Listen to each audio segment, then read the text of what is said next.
জঙ্গি হামলার কিছুদিন পরই ভারতের প্রত্যাঘাত। মঙ্গলবার রাতে ভারতের তরফ থেকে হামলা চালানো হয় পাকিস্তান ও পাক অধিকৃত কাশ্মীরে।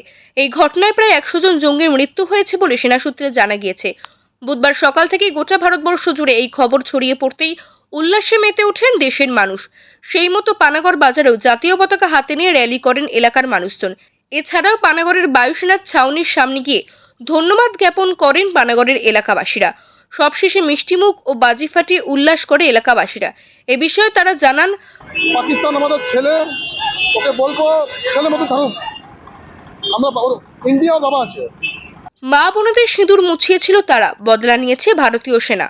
মা বোনেদের সিন্দুর মুছা হয়েছিল আর তার বদলা নিয়েছে ভারতীয় সেনা, ভারতীয় বায়ুসেনা, ভারত সরকার।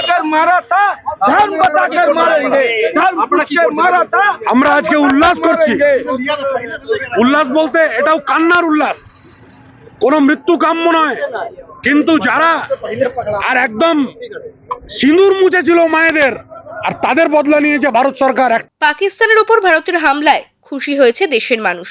পানাগড় থেকে সন্তোষ মণ্ডলের রিপোর্ট, ওঙ্কার বাংলা।